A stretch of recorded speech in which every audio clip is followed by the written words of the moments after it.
Can you write for social media?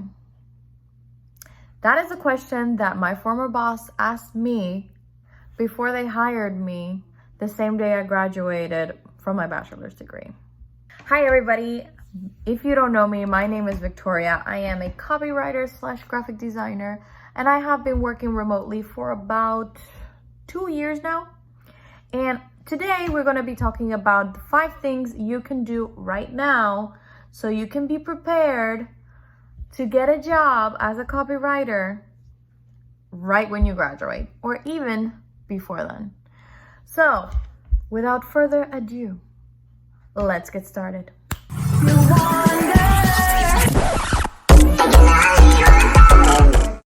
All right, before we start talking about anything, first thing you absolutely need, no questions asked, is writing experience.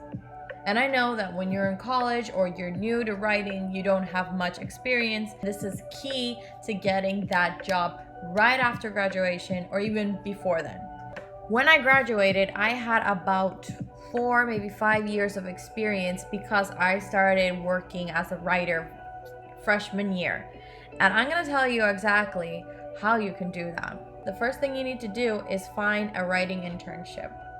I know you don't like that word, and a lot of them are unpaid, but I found a few that are paid.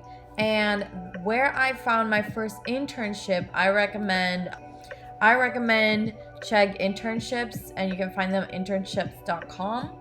And you can start searching for writing internships. So you can put, let's say, copywriting, and then put your city and state. So I'm gonna put, let's say, Miami, Florida. Let's see what comes up. And of course, because of COVID, most internships are online, which is a huge bonus, because then on top of getting writing experience, you get remote experience, and that opens up a whole new world of possibilities, my friends. It just depends what is it that you want to specialize in, but we're going to talk about that further in the video. Just stay tuned. And the first internship I got that gave me all the experience I needed to land the job right on graduation day, I found it on this site, and I'm going to show you the articles I wrote for them.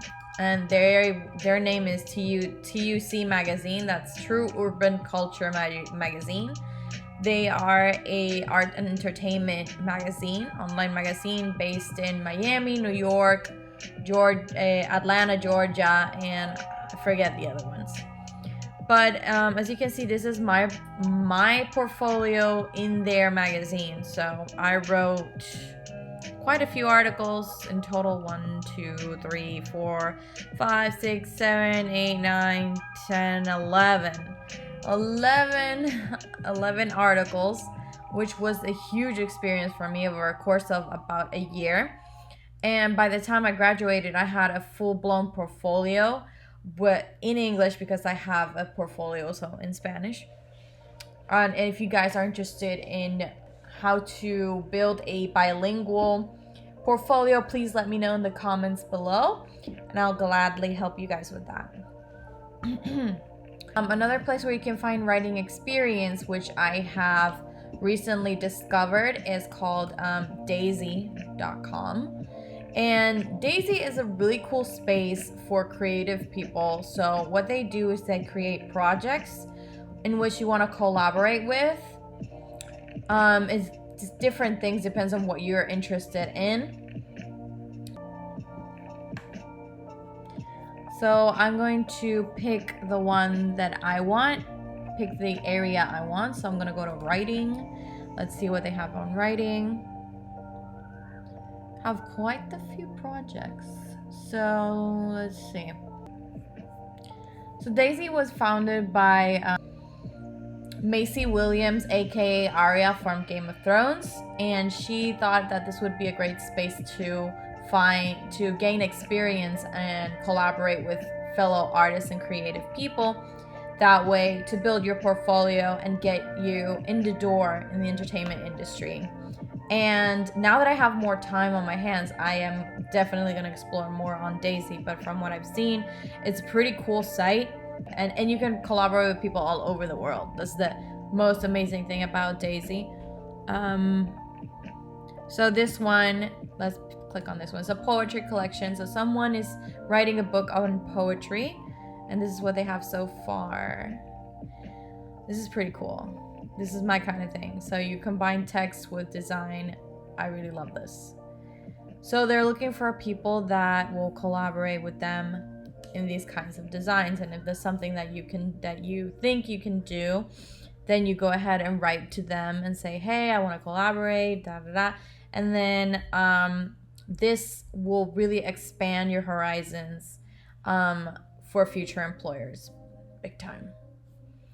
Anyway, the next one where I found a few of my freelancing gigs, high-paying freelancing gigs, by the way, was here in ProBlogger.com.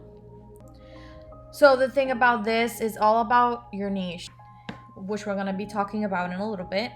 But yes, the most profitable niches in this site is finance, marketing, technical writing, and engineering. But they basically have niches in everything. In food, in entertainment, in pet ownership, interior design, you name it, they have it. So this is a good place to get some experience. Okay. The second advice I have for you is to set up a portfolio.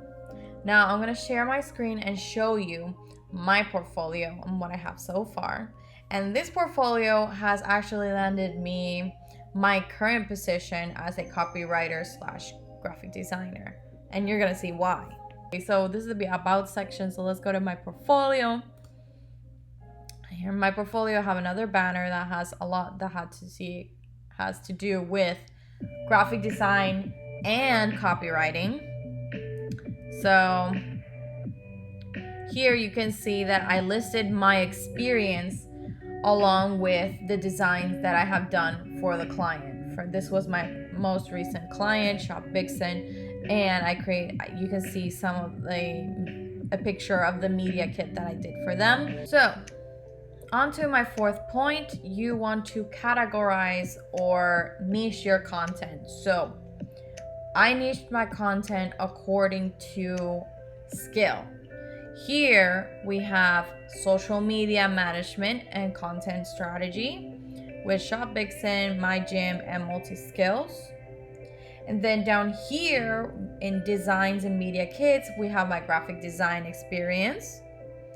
And then down here we have my copywriting experience with the articles. So that's categorizing per skill. But if I want to if you're somebody that specializes in a certain theme or niche, you would categorize your content according to that.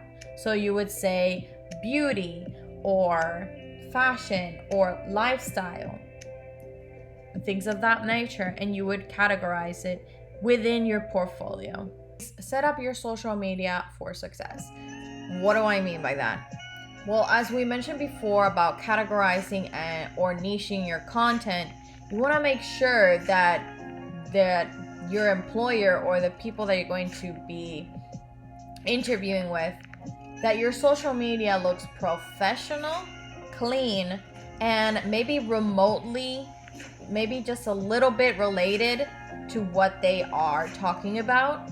For example, the first job that I ever got, which was on my graduation date, as a copywriter, they were a kitchen appliance company startup. So their content was related mostly to food. They told me, okay, great, you know how to write blogs and you know about SEO and you know how to write. Fine. Do you know how to cook? Or do you like cooking? And yes, I do. I told them, yes, I'm a big foodie. I'm a great fan of food. I love cooking. I love eating. And I love talking about food. Fantastic. But then they checked my social media accounts and they saw on my Instagram page that that was in fact true, because I was always taking pictures of the recipes that I had cooked. And that's what ultimately got me hired. Now, I'm gonna show you a few examples of a food blog actually, that I love and that actually capitalizes big time on niching their social media. And the blog is called Fork to Spoon, and if you guys are foodies, you know what Fork to Spoon is. But just to keep this brief, Fork to Spoon is basically a blog about creating easy to make food using food appliances. And it's made by a stay-at-home mom that used to do everything from scratch before she got her kids and she was married. But then she was a little bit pressed for time over the years, so she decided to find shorter ways of making great meals. So if you look at her Pinterest account, everything is about food. It's about the cookbooks she's made. It's about making things in air fryers and easy bake ovens. It's just packed full of food. Everything you see is food. So you know that she's a food blogger, right? And then you look at her Facebook page, and this is done almost beautifully. She has utilized the Facebook algorithm beautifully, masterfully. And you can see a lot of memes about parenting and about food, that you can tell that she's a parent who's a food blogger. And that's her target audience. So she's really capitalizing on her interests and gaining people that are also interested in her niche. You get me? Fifth and final tip, I'm gonna share my screen and show you my resume. So, you can see that my resume is very pink. So my advice to you is to brand your resume, clean up your resume. You don't want people to see, oh, writer, barista, sales associate. No, you're gonna take that out, all of it. What I recommend is doing a 1-page with your photo, your branded content, branded color, whatever you want. Do a very short about me, work experience, education, skills, and quick links, because you want your portfolio to be an interactive PDF. So employers get one document with everything they need. They have your work experience, they have your portfolio, and they have a little bit about you. And if you want, you can link your social media accounts to it as well. I didn't do it, but you can go ahead and do it if it's clean. So as you can see, I have my about section right there, and you see it says I am a graphic designer, copywriter, and social media manager with a focus on branding, social media design, and layout design. Those are key words that got me the position that I am in right now. So take note, guys. Then you see my education, my contact info down here. One thing I did was put my quick links. So I put, see my portfolio, and it's interactive, but just in case they have it in print, I put the link down here. And the same thing with my dribble portfolio. It's interactive, but I also placed the link down here just in case they have a printout or they are old school and they want to copy and paste it. Either way, you have 2 ways to access the information. That is all that I have for you guys today. Let me know which part was your favorite part of the video. Leave me a comment on what you would like to know next, or any questions you may have about the content within the video. Also, please share this video to someone that you think might need it. Thank you so much, and catch you in the next one. Bye.